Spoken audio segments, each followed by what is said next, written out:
penanaman budidaya kopi di Gayo itu baru belakangan 1900-an. Sementara tadi di Mandailing 1840-an. Tetapi Gayo itu didukung oleh ada yang disebut di tahun di masa Orde Baru itu ada transmigrasi. Transmigran ini sangat mendukung budidaya kopi di Gayo itu.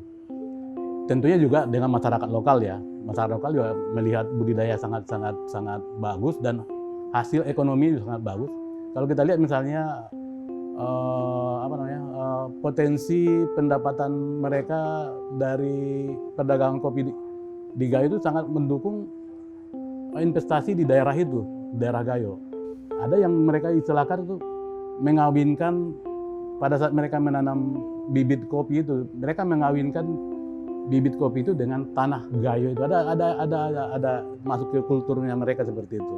Budaya masyarakat petani kopi Gayo itu sangat mendukung pertumbuhan dan perkembangan budidaya kopi di sana dan juga industri kopi di sana. Jadi penghasil devisa paling besar di Takengon itu dari kopi.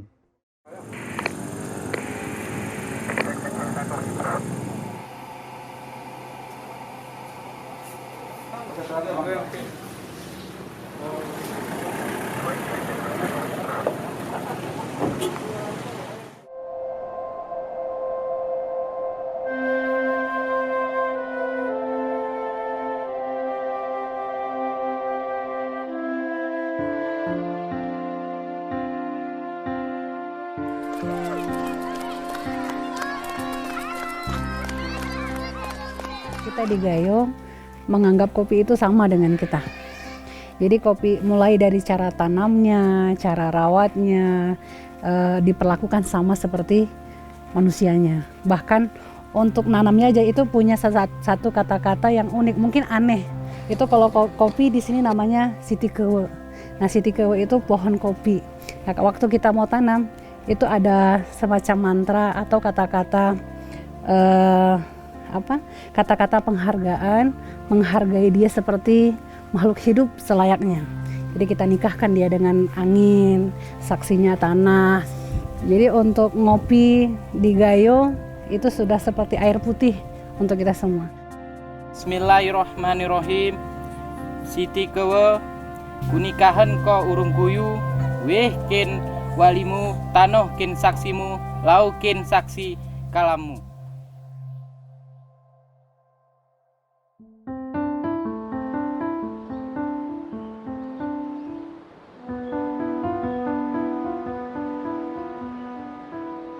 Kadang-kadang teman-teman bilang itu ritual segala. Saya bilang enggak. Itu diskusi antara pencipta dengan makhluknya. Nah, katakanlah kayak saya nanam kopi. Nah, Tuhan, gua nanam kopi nih. Udah bersihin lahannya, udah semai bibit, udah siap tanam. Tugasku udah kelar nih. Sekarang proposal saya, please banget. Nah, tolong jaga nih tanaman, kuatin akarnya, kuatin batangnya, rimbunkan buah, rimbunkan daunnya, jauhkan dari penyakit. Itu proposal, permohonan doa ke Tuhan. Nah, supaya anak-anak saya bisa menjadi orang berdaya lah, kira-kira kayak gitu. Itu yang di era petani modern sekarang kayaknya ini tuh udah hilang. Udah hilang. Sebenarnya ini bukan sekedar doa, tapi tetap menjaga kita untuk menjadi pribadi yang nggak sombong. Toh.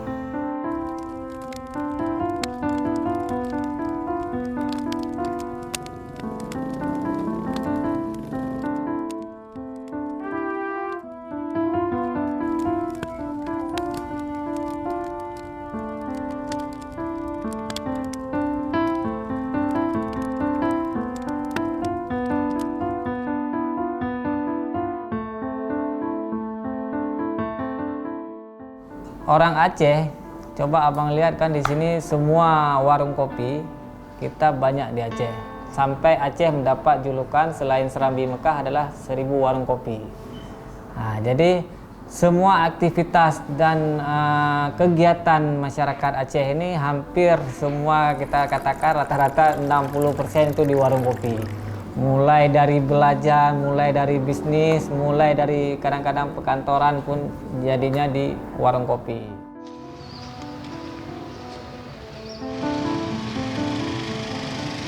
Ini ngopi subuh ini luar biasa ini di Aceh. Ini sholat subuh berjamaah di masjid, kemudian selesai sholat subuh kita ngopi bareng.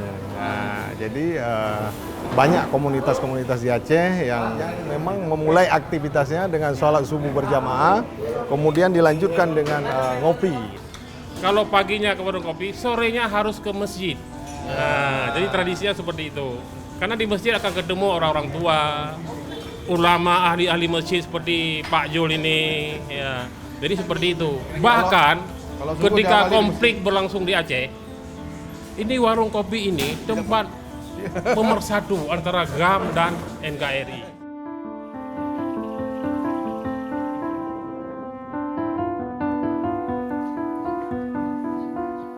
Pekerja di kebun pun tidak bebas waktu konflik. Selalu ada masalah ya. Kemudian pemasarannya juga masalah juga. Tapi yang kecuali yang dari untuk luar negeri yang dari Medan itu bisa lolos waktu itu. Tapi belum dikenal ya waktu itu. 2000 ke bawah ya. Konflik itu 2001, 2002, 2003 ke bawah itu lagi. Itu masih belum begitu bagus pemasaran. Lebih dikenal kopi Medan, Mandailing, ketimbang kopi Gayo. 2008 kita sudah buat bercita-cita lah untuk kopi ini bagaimana supaya bisa menjadi produk unggulan, produk olahan. Jadi bukan jual lagi yang mentah-mentah ya.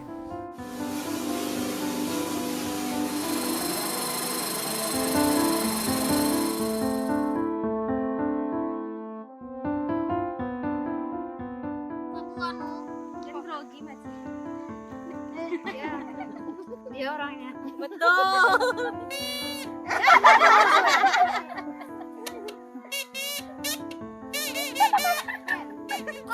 Trompet ya.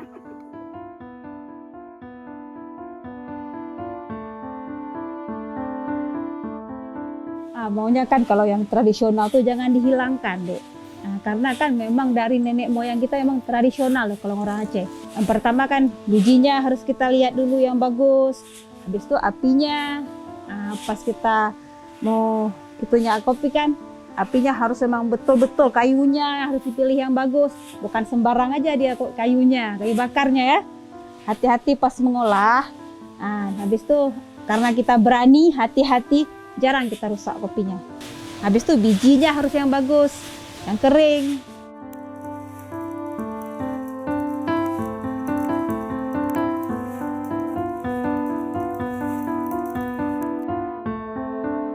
Terpikir bahwa mayoritas orang Indonesia minum kopi toh. Ya, tapi orang minum kopi kadang di hotel bintang 5 dia nggak tahu kopinya apa yang dia minum. Betul. Jangan cuma air putih yang warnanya hitam. Jadi itu kemudian konsep yang ingin kita tawarkan ke orang-orang. Bukan sekedar minum kopi, tapi kita connected dengan kopi apa yang kita minum tuh. Betul. Saya selalu bilang kopi itu lambang nasionalisme, luarnya merah, dalamnya putih, toh. Itu lambang nasionalisme. Nah, makanya kemudian dengan kopi, terutama di Gayo, bisa menyatukan semua orang tanpa melihat kepercayaannya apa, sukunya dari mana. Kita sama sekali nggak berpikir tentang itu. Ayo kita ngopi dan kita ngomong.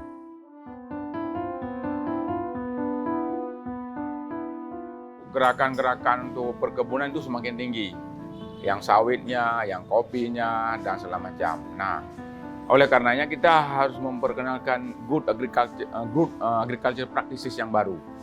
Nah, jadi harus ada semacam kewajiban setiap kebun yang dibuka itu ada peruntukan untuk timber trees ataupun tanaman-tanaman kayu. Boleh jadi dia durian, tidak masalah.